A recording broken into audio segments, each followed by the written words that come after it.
Hello student, online classes में आपका स्वागत है। आज आपके सामने एक नया टॉपिक लेकर के आए हैं।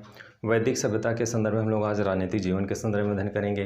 जैसा कि आप जानते हैं, क्रम से वीडियो जा रहा है, अलग अलग टॉपिक्स पे।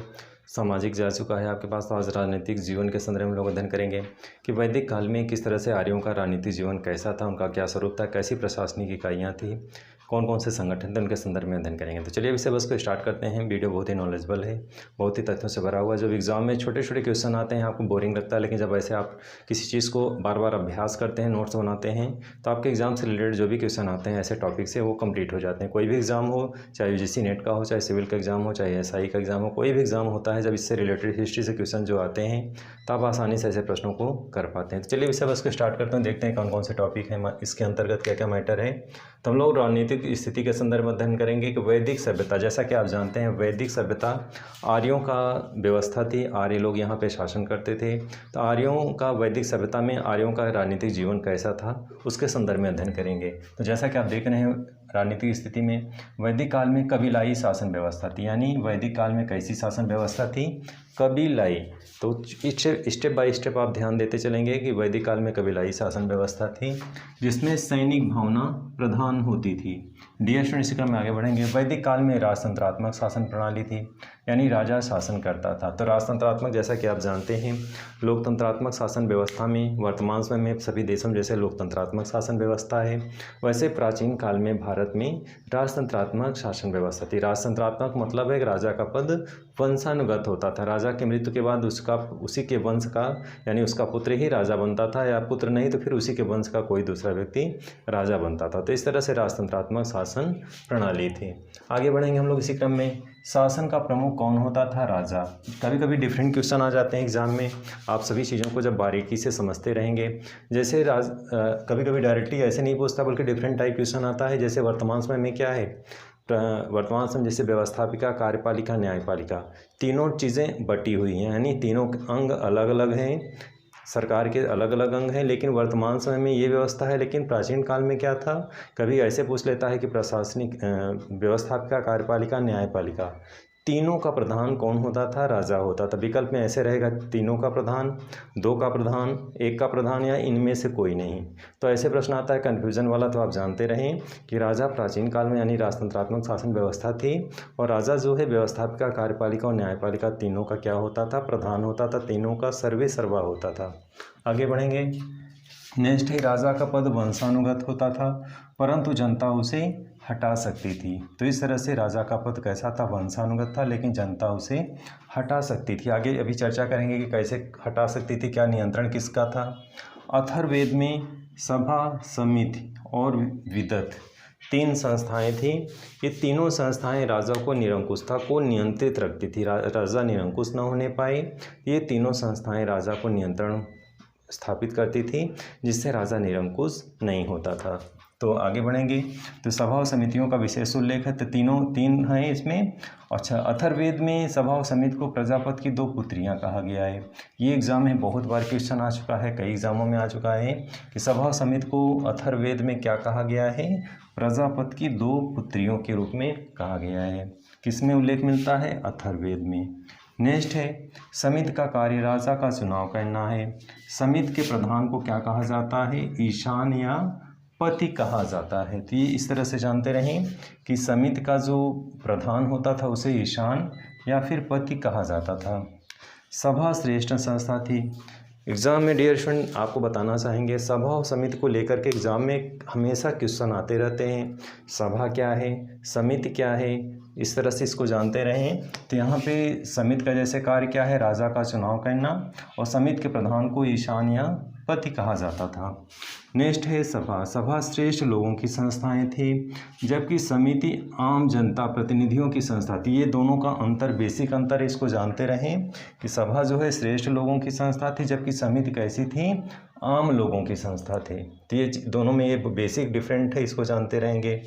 विदत तीसरी संस्था जो थी विदत थी, जिसमें स्त्री और पुरुष दोनों का सम्मिलित थे, दोनों सम्मिलित थे इसमें। और इनका कार्य सामाजिक धार्मिक अनुष्ठानों और नववधुओं के आगमन पर उनका स्वागत करना होता था। तो इनका इस तरह से सामाजिक धार्मिक अनुष्ठानों का संपादन करना और साथ साथ नववधुओं के आगमन पर उनका स्वागत करना था। ये किसका कार्य था? विदत का कार्य था। नेक्स्ट स्टेप में ऋग्वेद में विदत का 122 बार उल्लेख आया है। ये विकल्पी क्वेश्चन में सारे क्वेश्चन आते हैं, आपको एकदम क्रीम टाइप की जो मैटर है, जो तथ्य है, उनको हम प्रदान कर रहे हैं। बहुत बढ़ा चढ़ा के, मतलब बहुत ज़्यादा विस्तारित नहीं करना चाह रहे हैं, केवल तथ्यों को आपके सामने लाना चाह रहे हैं कि जो महत्वपूर्ण तथ्य एग्जाम से रिलेटेड क्वेश्चन आते हैं। तो यहाँ पे 122 बार उल्लेख ऋग्वेद में आया है। किसका आया है? विदत का उल्लेख आया है। नेक्स्ट स्टेप में राजा का प्रशासनिक सहयोग के लिए पुरोहित एवं सेनानी आदि होते थे और 12 रत्निन भी कार्य करते थे। तो इस तरह से मिक्स करके सारे लोग थे जो राजा का सहयोग करते थे। पुरोहित जो राजा का प्रमुख होता था, परामर्शदाता होता था। सेनानी होते थे, सेना का प्रमुख होता था। ग्रामीण होते थे, ग्राम का सैनिक पदाधिकारी होता था। महर्षि था, राजा का जो है इस तरह से राजा की पत्नी को कहा जाता था। सूत था, राजा का सारथी। संग्रहित था, कोषाध्यक्ष जिसे कहा जाता था। भागदूत था, कर एकत्र करने वाला। और अछवाब था, लेखाधिकारी। गोविकृत था, ये वन अधिकारी था। और पालागल राजा का मित्र था। छत्री था, राजमहल का अधिकारी। और गजरपति चरागाह का प्रधान होता था। तो इस तरह से ये लोग थे और ये मतलब कुल मिला के 12 रत्निन थे जो राजा का सहयोग करते थे, प्रशासनिक सहयोग करते थे। नेक्स्ट है ऋग्वेद में आर्यों के 5 कबीलों का उल्लेख मिलता है जिसे पंचजन्य कहा जाता है। ज़्यादातर बार ये प्रश्न रिपीट हुआ है सिविल एग्जाम में कि पंचजन्य क्या है। ज़्यादातर जो महत्वपूर्ण प्रश्न हिस्ट्री से आते हैं रिलेटेड, वो आपको बता दे रहे हैं किस तरह से आते हैं। जैसे पंचजन्य क्या है, ऐसे प्रश्न आता है। कभी उल्टा करके पूछ लेता है कि ऋग्वेद में आर्यों के 5 कबीले को क्या कहा जाता था, तो किसे क्या कहा जाता था? पंचजन्य। और पंचजन्य में भी ये क्वेश्चन आते हैं विकल्प में। कभी कभी ये नहीं पूछेगा तो ये क्वेश्चन पूछेगा कि निम्न में से कौन पंचजन्य है। इसमें से 5 अगर नाम आपको लर्न रहेगा तो कोई डिफरेंट टॉपिक, उसमें डिफरेंट कोई विकल्प रहेगा तो आपको चुनने में आसानी होगी कि निम्न में से अगर ये 5 जन आपको लर्न होगा तभी आप ऐसे प्रश्नों को कर पाएंगे। अब पंचजन्य में क्या क्या है? 5 कबीले। पंचजन्य मीन्स 5 कबीले कौन कौन से हैं? अनु है, फर्स्ट अनु है। दूसरा है द्रुयु है। तीसरा है पुरु। फोर्थ आपका है तुर्वस। और फिफ्थ है आपका यदु। इनको मिलाकर के पंचजन्य कहा जाता था और एग्जाम में इससे रिलेटेड बहुत सारे क्वेश्चन आते हैं। तो ये पंचजन्य हैं। परिवार के प्रमुख को कुलप कहा जाता है। ये भी प्रश्न रिपीट हुआ है कई बार कि परिवार के प्रमुख को क्या कहते थे? कुलप या गृहपति कहा जाता था। परिवार जो होता था सामाजिक व्यवस्था के साथ साथ राजनीतिक व्यवस्था की भी इकाई होती थी। तो ये भी जानते रहे एग्जाम में, अगर केवल सामाजिक है तो सामाजिक भी नहीं बल्कि सामाजिक और राजनीतिक दोनों व्यवस्थाओं की इकाई थी। तो कभी कभी आप समाज में दिमाग में इस तरह बना रहता है कि केवल सामाजिक इकाई थी, तो ऐसा नहीं है। केवल सामाजिक के साथ साथ राजनीतिक व्यवस्था की भी इकाई थी। ग्राम कई कुल या परिवारों के समूह को मिलकर बना जाता था।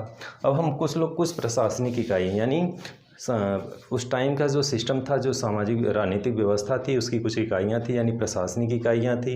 उन प्रशासनिक इकाइयों के संदर्भ में अध्ययन करेंगे। इससे रिलेटेड भी प्रश्न आते हैं जैसे विश किसे कहते हैं, ग्राम किसे कहते हैं, कितने विषयों को मिलाकर के कौन सी संस्था बनती थी, तो ऐसे प्रश्न आते हैं।